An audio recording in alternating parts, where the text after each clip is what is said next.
नमस्कार दर्शकों, खबरों की खबर के हमारे इस खास कार्यक्रम में आप सभी का बहुत बहुत स्वागत है।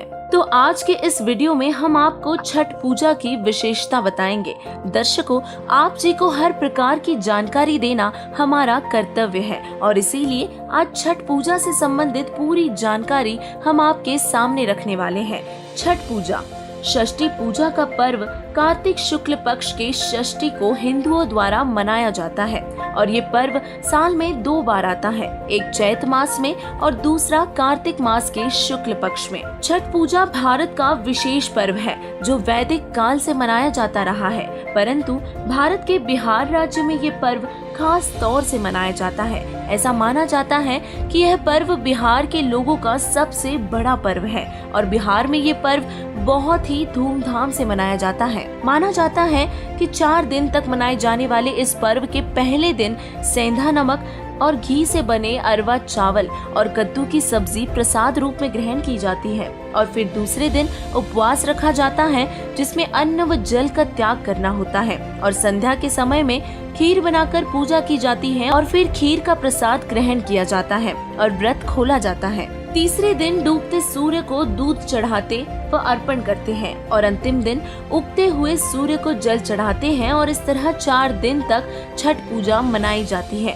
दर्शकों, छठ पूजा से जुड़े बहुत से तथ्य व कथाएं प्रचलित हैं और उन्हीं में से एक कथा राजा प्रियव्रत से जुड़ी है। कहा जाता है कि राजा प्रियव्रत को कोई संतान नहीं थी और महर्षि कश्यप के कहने से राजा प्रियव्रत ने पुत्र प्राप्ति के लिए यज्ञ किया, जिसके फल स्वरूप उन्हें पुत्र रूप में एक संतान हुई, परंतु वो मृत पैदा हुआ। जिसके बाद पुत्र वियोग में जब राजा प्रियव्रत अपने प्राण त्यागने लगे, उसी समय ब्रह्मा जी की मानस कन्या देवसेना प्रकट हुई और बताया कि मैं षष्ठी भी कहलाती हूँ। षष्ठी देवी ने राजा को अपनी अर्थात षष्ठी की पूजा करने के लिए कहा और राजा ने उनकी पूजा की, जिससे उन्हें पुत्र प्राप्ति हुई और उनका वंश आगे चला। और उस दिन कार्तिक शुक्ल षष्ठी को यह पूजा होने से छठ पूजा का चलन शुरू हुआ। छठ पूजा को लेकर इस तरह की और भी कथाएं प्रचलित हैं। ये पूजा लोक वेद में आती है, किसी भी शास्त्र में इसका कोई प्रमाण नहीं है। राजा प्रियव्रत ने पूजा की तो उन्हें पुत्र प्राप्ति हुई और माता अदिति ने पूजा की तो उन्हें पुत्र प्राप्ति हुई। कर्ण ने पूजा की तो वो महान योद्धा बने और लोगों का कहना है कि छठ पूजा करने से हमारी सुरक्षा होती है, वो स्वास्थ्य लाभ भी मिलते हैं। परंतु आश्चर्य की बात यह है कि छठ पूजा का प्रमाण किसी भी शास्त्र में नहीं मिलता। चारों वेदों व गीता में इस पूजा का कोई भी उल्लेख कहीं पर भी नहीं है। छठ पूजा लोक वेद में आती है, जिसके करने से साधक को कोई भी लाभ प्राप्त नहीं होता।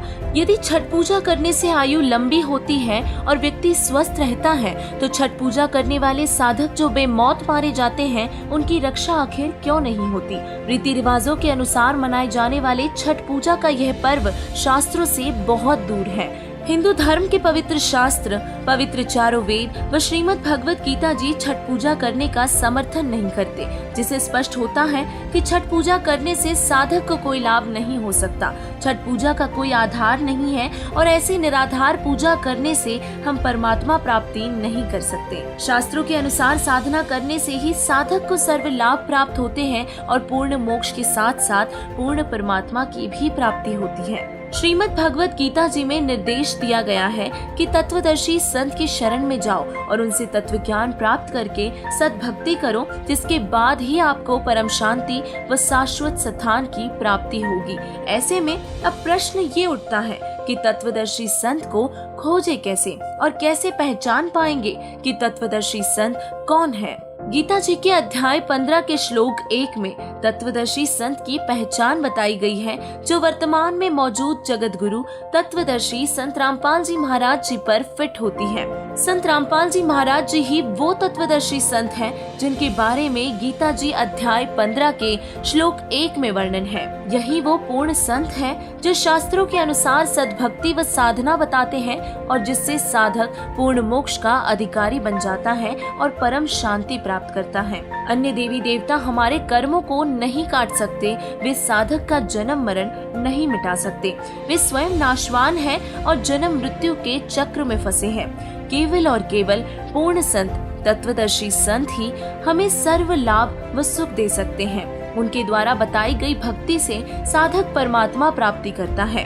अब आप किस सोच में डूबे हुए हैं? ऐसे न्यूज की आपसे अपील है, प्रार्थना है कि समय व्यर्थ न करें। जगत गुरु तत्वदर्शी संत रामपाल जी महाराज जी की शरण ग्रहण कर अपना कल्याण करवाएं। धन्यवाद।